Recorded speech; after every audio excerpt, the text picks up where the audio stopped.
Hi, this is Craig Wesko recording for s2p.org, and today we're going to talk about Numbers 22:28, which is Balaam's donkey.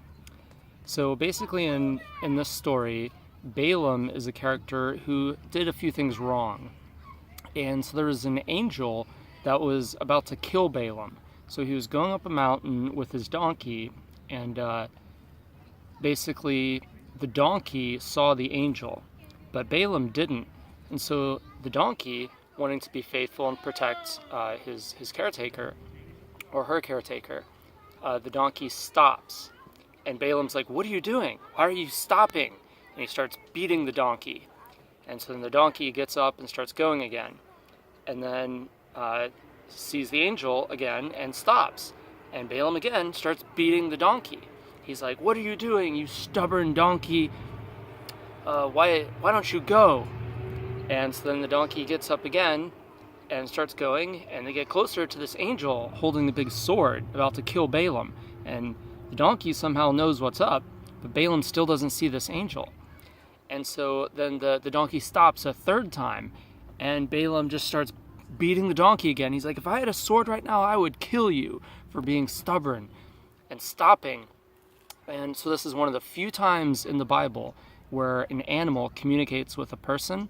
And the donkey, it says, the Lord opens up the donkey's mouth, and the donkey says, "Why are you beating me these 3 times? What have I done to you?" And Balaam doesn't seem to be surprised at all by the donkey communicating, which leads me to believe it may not have been a verbal communication. It might have been like, "Ee-oh," something like that, and he just knew the donkey because it was a faithful donkey. So then the donkey reasoned with him, and the donkey said, basically, I'm paraphrasing here, but it was basically like, "Have I ever been stubborn like this? Have I ever been unfaithful? Have I ever acted this way?" And Balaam's like, "No, you've been a perfectly good donkey your whole life." The donkey's like, "Well, why do you think that I'm all of a sudden being stubborn?" And then suddenly Balaam's eyes are opened and sees the angel with the sword. And it was like, wow, this donkey that I've been beating actually just saved my life. And he has a little interaction with the angel, and the angel's like, "Yeah, your donkey saved your life. I'm going to spare you now. Turn around." And so basically the hero of the story is this faithful donkey. And it's one of the few times where an animal is said to communicate with a person in the Bible. Another time is the serpent in Eden talking to Eve. There's a couple of other times as well. But regardless of whether this is like an actual conversation in Hebrew or whatever language it is, or if it's just the donkey suggests this, "What are you doing to me?" in a way that Balaam understands. So whatever the case is kind of inconsequential. But the point of the story is that this animal, this donkey, is basically the hero, saves Balaam's life from this angel. And the thing that the donkey says when Balaam is beating the donkey, even though the donkey did nothing to deserve it, was in fact saving his life. And this is how he responded to him. The donkey said, "Why are you doing this to me?" That's a very, very important passage, I think, because a lot of people say, "Oh, well, I kill and eat animals because whatever, animals are dumb, they're not smart like humans. They don't matter. I'm superior because I'm a person. I'm intelligent. Animals can't talk. They can't communicate." Well, I think animals can communicate. They might not communicate in the languages that we prefer. They might not speak English. They might not speak Arabic. They might not speak Hebrew. They might not speak the way we want to speak. They might not speak our language, but they certainly communicate. Anyone who's lived with a dog or a cat, or really any kind of animal, knows that animals can communicate perfectly well.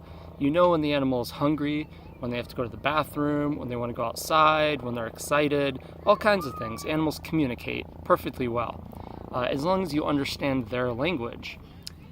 And so when I think of all these animals, I see slaughterhouse videos, I see animals that are being abused, and the thing that I hear them speaking loud and clear, just through their body language, through their howls, through their cries, is, "What are you doing to me? What have I done to deserve this?" Which is exactly what Balaam's donkey said to Balaam when he was beating the donkey, despite the donkey saving his life. So I just think that this is kind of an important takeaway when we ask the question, what do animals communicate? Well, I think most animals that we are slaughtering for no good reason, because we don't need to slaughter animals to be healthy. In fact, in most cases, it's unhealthy to eat animal dead bodies. But I think that in most cases, the animals that we are harming in this way, they would say exactly what Balaam's donkey said, which is, "Why are you doing this to me?" So I hope that we can all hear this message and listen also to the animals that we are harming and think about what they're saying and why they're saying it, even if they're not speaking our language. This is Craig Wesko recording for S2P.org.